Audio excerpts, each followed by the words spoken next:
What do you do when you're trying to deny your fascist beliefs, yet the people supporting you openly label the Nazis as based for their crimes against humanity?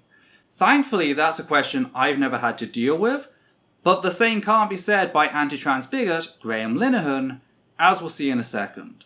Yet first, quick content warning for the following: fascism, transmisia, anti-Semitism, sexual violence, suicide, misogyny, and misgendering. If you like our work and appreciate the research put into each video, please consider supporting the channel via Patreon. You can also support us by liking, commenting, and sharing this video on social media.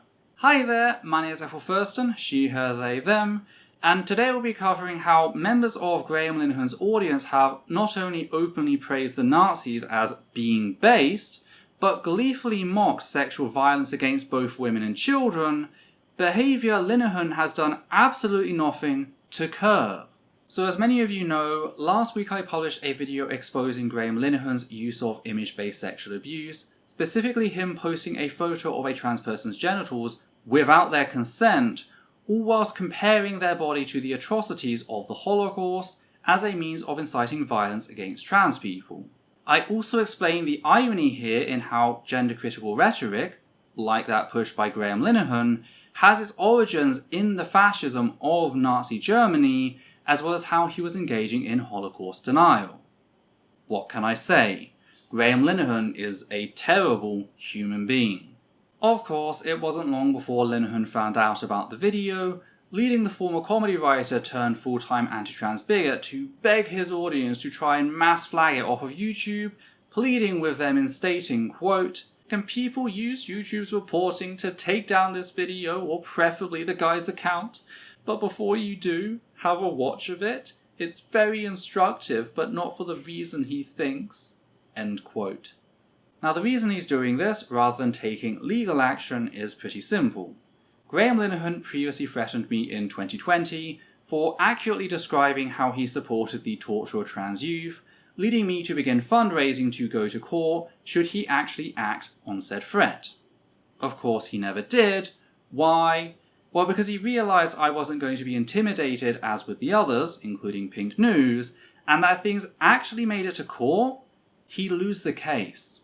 That's why he's trying to have the latest video flagged down as opposed to threatening to sue me like before. He remembers how things went down last time and realises that it's the same situation here.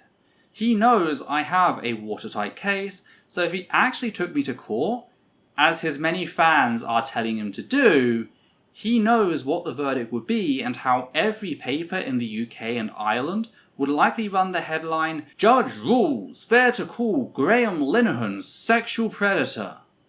And that's press he does not want. That's why he's trying to take a more backdoor approach on this, demonstrating just how little conviction he actually has in his cause. Which brings us back to the post itself, yet specifically a reply by one Martin McAvoy, who stated that, quote, "To be fair, I learned from the Weird Fellas video that the Nazis were based," end quote, followed by a sunglasses emoji.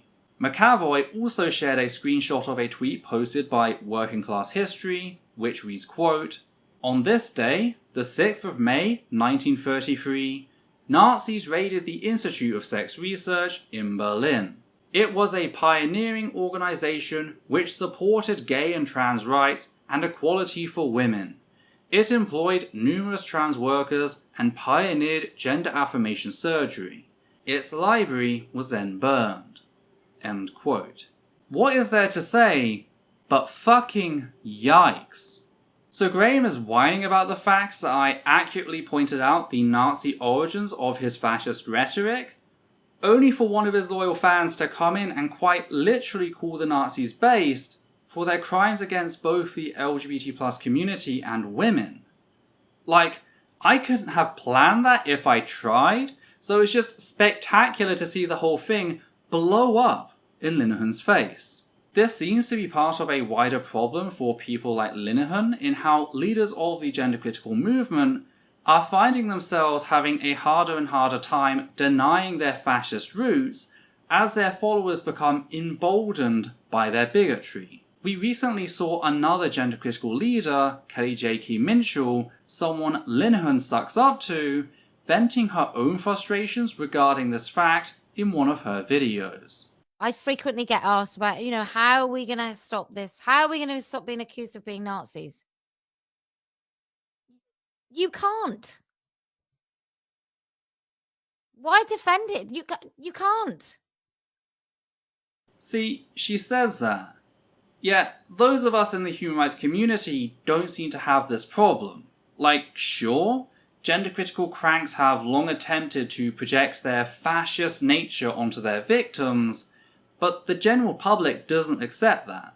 They might accept a lot of the horrible shit said about trans people, but this idea that we're Nazis seems a lie too far even for them to believe. That's why we don't have to spend time defending ourselves from said accusations, because they're patently false. The same cannot be said of the gender-critical movement, especially in the wake of the events of Melbourne, Australia, in which open sig-heiling Nazis turned up to reinforce Keen-Minshull, showing many people how the gender-critical movement is inseparable from fascism. I've got an entire playlist of videos detailing said events, by the way, so do check that out. Yet returning to this shifting perspective, the way in which the general public is becoming more aware of the fascism inherent to the gender-critical ideology, people like Linehan and Keen-Minshull don't know how to deal with that. They really don't. So instead they have to try and shut down all commentary on the fact. There's just one problem. Said method isn't working. In fact, the harder they try, the more people come to realise the truth. Graham Linehan, you can't hide. You've got Nazis on your side. Another thing I'd just like to comment on regarding McAvoy's reply is the fact that the post they share from the Working Class History account discussing the Berlin Institute specifically notes how it forwarded equality for women. Yet McAvoy is calling the Nazis based for putting an end to said work, blowing a massive hole in the assertion that the gender-critical movement is fighting for women's equality. It once again highlights to us how said assertion is just a front for their fascist behaviour intended to mislead the general public, making things out to be trans people versus women, when it's actually human rights protesters versus literal Nazi praising fascists. And in case you're wondering, Graham Linehan has said nothing about the issue, just like the other times this has happened, knowing full well that the support he receives comes from his fellow fascists, so to criticise them in any sort of impactful manner would be alienating to his supporters. He is aware of the fact that his power, if you can really call it that, only exists at the permittance of his fellow fascists, that without it he would have lost everything around the time his ex-wife divorced him over his anti-trans bigotry, taking the kids with her for their safety. In a similar vein, Linehan has failed to call out replies such as the following, quote, "It can murder people by suicide? For fuck's sake, I just can't with these people." End quote. Another added that, quote, "Don't Google phalloplasty or you'll murder trans people by suicide." End quote.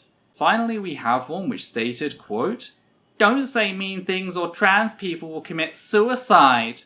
Okay then. End quote. Said person even shared a screenshot of me stating that image-based sexual abuse can murder via suicide.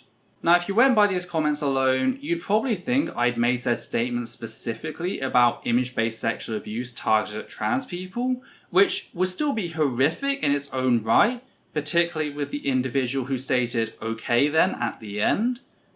But let's see what I actually said. There's been a lot of awareness raised surrounding the harm caused in these sorts of situations when the person posting the photo is an abusive ex or a scammer who catfished someone before blackmailing them, and rightfully so.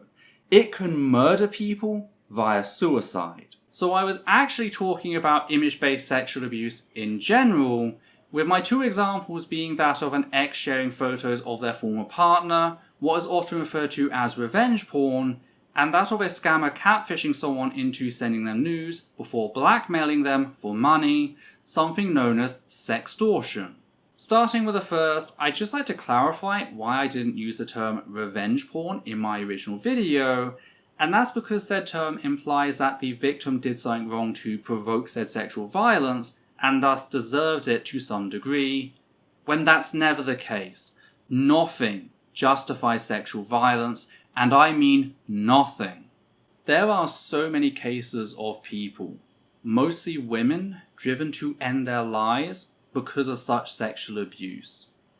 To give you one example, Veronica Rubio, age 32, worked at the same company as her former boyfriend. Now, they'd been separated for 5 years, with Veronica having gone on to marry and have 2 children, aged 4 years and 9 months respectively. That's when her ex decided he wanted to rekindle their relationship. Yet Veronica didn't feel the same way and rejected his advances. The ex-boyfriend then decided to sexually abuse Veronica by sharing an intimate video the couple had made while seeing each other with their 2,500 colleagues and Veronica's family. She was later found dead in her own home, having hung herself. A young woman had her life ended, leaving her 2 children motherless, all because one man couldn't handle rejection. That is what Graham Linehan's followers are scoffing at when they trivialize image-based sexual abuse, sexual violence targeted at women who tell abusive men no. Moving on to sextortion, which is a form of abuse that very often targets insecure teenagers, specifically young boys, we have the case of 17-year-old Daniel Lintz, who was catfished by someone pretending to be an attractive young woman on Snapchat. Said catfish sent him a message request and then pressured the child into sending them intimate photos, pretending to be interested in him. Yet the moment he sent them, the person behind the profile started blackmailing him, demanding money, threatening to post said photos if he didn't comply. Less than 3 hours later, Daniel had taken his own life. So we're talking about abuse responsible for the murder of a 17-year-old child, yet Graham Linehan's audience finds that funny. And I say murder because I'm fucking tired of the passive language used to trivialize said violence. The culprits in both of these situations knew exactly what they were preying upon when they did this. They were fully aware of the potential cost and chose to do so anyway, just like Graham Linehan when he posted photos of a trans person's genitals without their consent. Which is why his audience has to mock image-based sexual abuse as a whole and the fact that said violence, which most often impacts women and teenage boys, can murder people. Because if that's the case in these other instances, well, it's pretty hard for Graham Linehan to deny the atrocious nature of his own actions. That is why his audience mocks the death of women and children. That is why he says absolutely nothing as they do so. There is nothing feminist about Graham Linehan and his followers. It's fascism all the way. So what do you lot think? Was it overreaching of me to say image-based sexual abuse can murder people?